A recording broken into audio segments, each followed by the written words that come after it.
बोले श्री कृष्ण भगवान की जय हो। सभी भक्तों को बबलू पंडित जी यूट्यूब चैनल की तरफ से जय श्री राम। आज हम आपको भादोपद कृष्ण पक्ष अजा एकादशी के बारे में बताना चाहते हैं।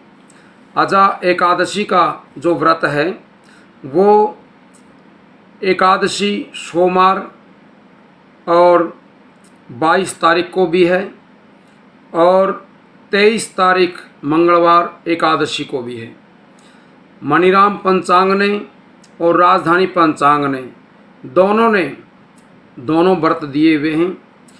सोमवार का जो एकादशी का जो व्रत है वो दिन में पूरे दिन है, रात्रि में भी है, और मंगलवार की जो एकादशी है वो सुबह 6:09 तक एकादशी का व्रत है।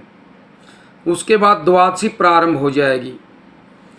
और एकादशी के व्रत का जो नियम है वो है द्वादशी में पारण किया जाता है।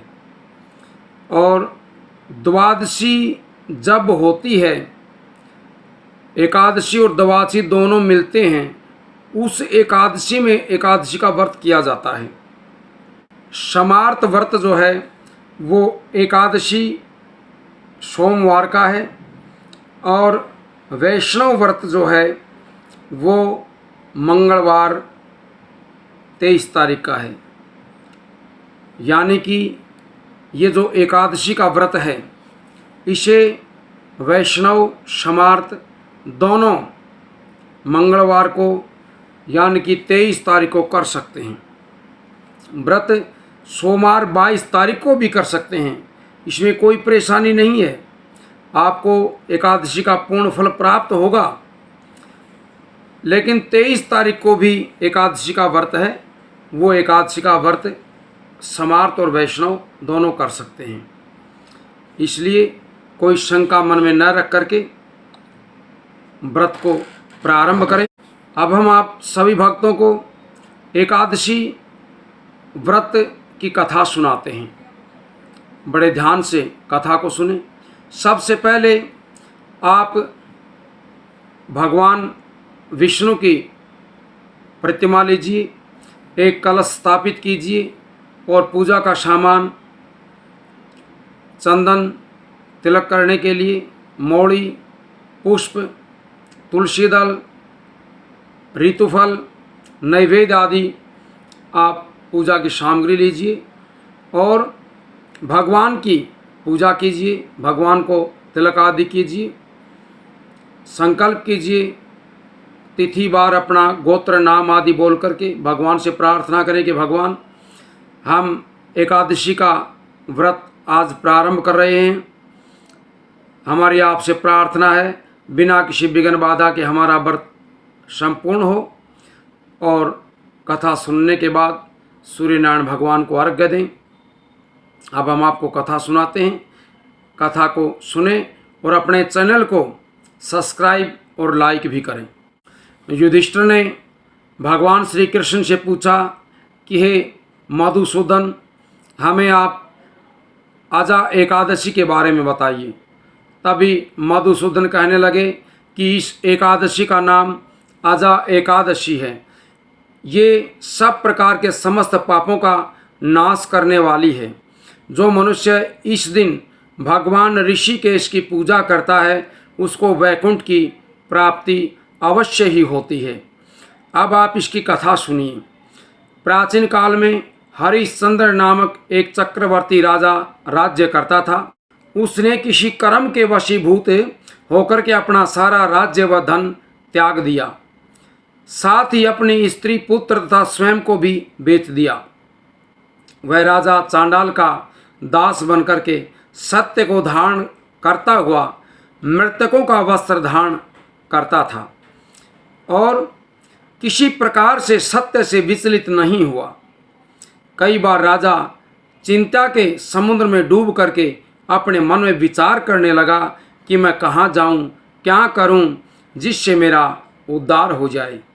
इस प्रकार राजा को कई वर्ष बीत गए।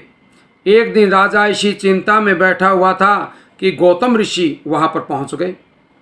राजा ने उन्हें देख करके प्रणाम किया और अपनी सारी दुख भरी कहानी गौतम ऋषि से कह सुनाई। ये बात सुनकर के गौतम ऋषि कहने लगे कि हे राजन, तुम्हारे भाग्य से आज से 7वें दिन भाद्रपद कृष्ण पक्ष की आजा नाम की एकादशी आएगी, तुम विधि पूर्वक उसका व्रत करना। गौतम ऋषि ने कहा कि इस व्रत के पुण्य प्रभाव से तुम्हारे समस्त पाप नष्ट हो जाएंगे। इस प्रजा को ये व्रत का विधान बता करके गौतम ऋषि उसी समय अंतर्ध्यान हो गए। राजा ने उनके कहने के अनुसार एकादशी आने पर विधि पूर्वक व्रत किया और रात्रि में जागरण भी किया। उस व्रत के प्रभाव से राजा के समस्त पाप नष्ट हो गए। स्वर्ग से बाजे बजने लगे, पुष्पों की वर्षा होने लगी। उसने अपने मृतक पुत्र को जीवित और अपनी स्त्री को वस्त्र तथा आभूषणों से युक्त देखा। व्रत के प्रभाव से राजा को पूर्ण राज्य मिल गया और अंत में वह अपने परिवार सहित स्वर्ग को चला गया। राजन, यह सब आजा एकादशी के प्रभाव से ही हुआ। इसलिए जो मनुष्य यत्न के साथ विधि पूर्वक इस व्रत को करते हुए रात्रि को जागरण करते हैं, उनके समस्त पाप नष्ट होकर के अंत में वे स्वर्ग लोक को प्राप्त हो जाते हैं। इस एकादशी की कथा के सुनने मात्र से ही अश्वमेघ यज्ञ का फल प्राप्त हो जाता है। ये कथा हमने आपको सुना दी। अब सभी माता बहनों से, नौजवान साथियों से, बुजुर्गों से प्रार्थना है, जिन्होंने ये कथा सुनी है, पृथ्वी के ऊपर से जल छोड़ करके तिलक लगाएं और उठ करके जल लेकर के सूर्यनारायण भगवान को अर्घ्य दें। भगवान से प्रार्थना करें कि भगवान, आज हम जो ये व्रत कर रहे हैं, हमारा ये व्रत बिना किसी विघ्न के पूर्ण हो और द्वादशी में इसका पारण करें। और जब आप पारण करें तब भी भगवान को अर्घ्य दें, भगवान से प्रार्थना करें, भगवान को ये व्रत का फल अर्पण करें। और ये जो व्रत का पारण जो है वो मंगलवार एकादशी 23 तारीख को 6:09 तक एकादशी है। उसके बाद द्वादशी है। द्वादशी समाप्त होने से पहले पहले आप व्रत का पारण कर लें। ये द्वादशी बुधवार को 8:32 तक है सुबह, इसलिए आप मंगलवार को व्रत रखें और बुधवार को सुबह 8:32 से पहले पहले व्रत का पारण कर लें। बोले श्री विष्णु भगवान की जय हो।